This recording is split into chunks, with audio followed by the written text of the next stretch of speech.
Saudara-saudari yang dikasihi Tuhan, Shalom. Renungan kita pada hari ini diambil dari 2 Samuel 20 ayat 1 dan 2. Demikian firman Tuhan. Kebetulan ada di sana seorang dursila bernama Seba bin Bikri, orang Benyamin. Ia meniup sangkakala serta berkata, "Kita tidak memperoleh bagian daripada Daud. Kita tidak memperoleh warisan dari anak Isai itu. Masing-masing ke kemahnya, hai orang Israel." Lalu semua orang Israel itu meninggalkan Daud dan mengikuti Seba bin Bikri. Sedangkan orang-orang Yehuda tetap berpaut kepada raja mereka, mengikutinya dari sungai Yordan sampai Yerusalem. Saudara-saudari yang terkasih, nats ini mengingatkan kita tentang bagaimana sesuatu yang kecil, hanya beberapa kata bisa menimbulkan perpecahan besar.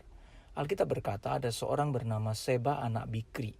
Ia disebut sebagai orang dursila.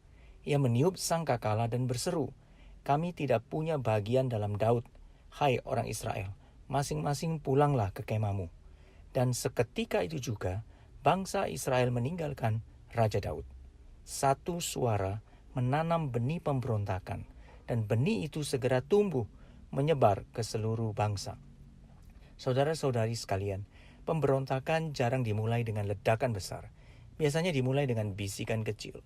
Dimulai dengan keluhan, dimulai ketika seseorang berkata, "Aku tidak setuju dengan dia," atau "Aku tidak suka cara ini dilakukan." Itulah benihnya. Dan ketika benih itu jatuh ke tanah kesombongan atau kekecewaan, ia akan segera tumbuh. Seba tidak menyerang Daud dengan pedang, ia menyerangnya dengan kata-kata. Kata-kata yang memecah hati umat Tuhan. John Calvin pernah berkata, "Tidak ada kejahatan yang lebih besar daripada perpecahan di dalam gereja. Karena itu sama seperti tubuh Kristus dicabik-cabik." Itulah yang dilakukan Seba. Ia merobek apa yang sedang dipulihkan oleh Allah. Karena itu, firman Tuhan memperingatkan kita dalam Ibrani 12 ayat 15. "Jagalah supaya jangan ada seorang pun menjauhkan diri dari kasih karunia Allah, agar jangan tumbuh akar yang pahit yang menimbulkan kerusuhan dan yang mencemarkan banyak orang." Satu akar pahit bisa berawal di satu hati, tapi akhirnya meracuni seluruh komunitas. Namun, kisah ini juga menampilkan kontras yang indah. Ayat 2 berkata, "Tetapi orang-orang Yehuda tetap mengikuti rajanya dengan setia. Sementara yang lain berpaling, orang Yehuda tetap setia. Inilah hati yang Tuhan cari, hati yang setia, teguh dan tidak mudah goyah. Bukan hati yang mudah dipengaruhi gosip, bukan hati yang cepat memberontak, bukan hati yang cepat menyerah." Charles Spurgeon pernah berkata, "Kesatuan tanpa kebenaran itu berbahaya.